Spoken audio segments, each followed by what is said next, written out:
The Artemis II rocket blasts into history.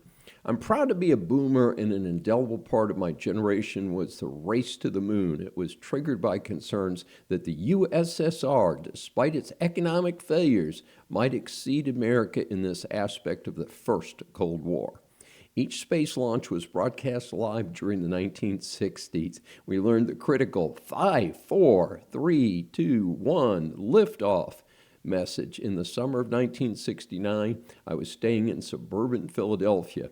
I recall traveling to a home in Cherry Hill, New Jersey, because that family had something unique, an old-school wood-framed color TV, so we could watch history being made. An American walked on the moon first. It's humorous to think about the size of that TV compared to even the smallest TV screens in most people's homes today. And of course, the quality of that color TV wasn't very good compared to anything we have today. I was surprised to learn that a human has not been to the moon since 1972, and that the Artemis mission will take humans further from Earth than ever before. Apparently, the moon rotates in a specific manner so humans on Earth do not see the other side of the moon. On this space flight, there will be substantial photos of the so-called dark side of the moon to engage a current generation. Reflecting on key memories, one of the best-selling record albums of all time was The Dark Side of the Moon, released by Pink Floyd in 1973. The album has spent nearly 1,000 weeks on Billboard Top 100 over the 5 decades since its release. It has sold 50 million copies, and of all things, a surge in sales last year. It stands as a testament to rock history, but also the human fascination with what we cannot see. Despite the historical perspective, not everyone is supportive of this effort. With the huge public debt and other costs of living, does America really need to do this? My answer is a resounding yes. I wrote an article that's available on a publication site called SSRN about 2 years ago concerning the new Cold War. Regarding the relevance of this space mission to the new Cold War, I emphasize that America must have the capability in the event of an international incident to disable or destroy every enemy satellite in a matter of minutes, perhaps seconds. Control of outer space is as critical as controlling the subsurface of the seas here on Earth.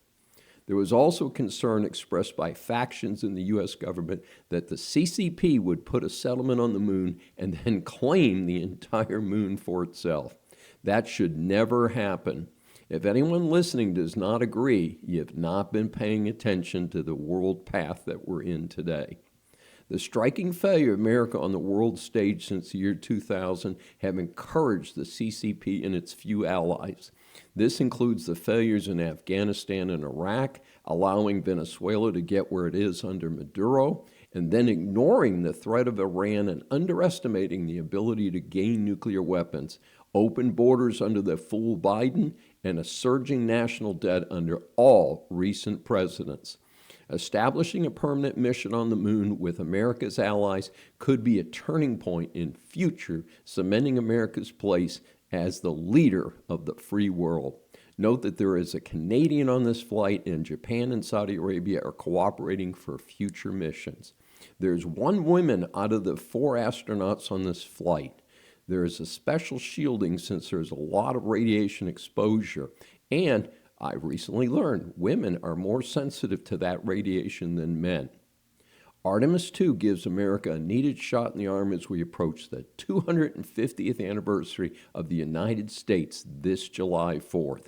Pulling Maduro out of Venezuela and the extensive bombing of Iran also helps to lay the groundwork for an American recovery, proving our much-needed leadership in what was an otherwise void where terrorism was running rampant. Hey, if you've enjoyed this episode of Saving America, be sure to check out my book, Bad Deal for America.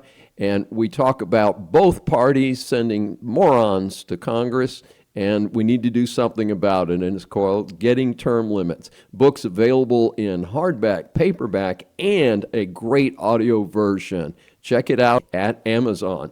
This is Dr. David D. Shine. Thanks for joining me for this special edition of Saving America. Remember, a new Saving America show is aired on the Brushwood Media Network every Saturday at 11 a.m. Eastern Time. Listen on any of the 16 network stations, Apple or Google mobile app, Apple CarPlay, TuneIn, Smart Speaker, and all smart TVs. Find more information at the brushwoodmedianetwork.com. Please be sure to join us each week. We welcome and love your feedback from our growing audience.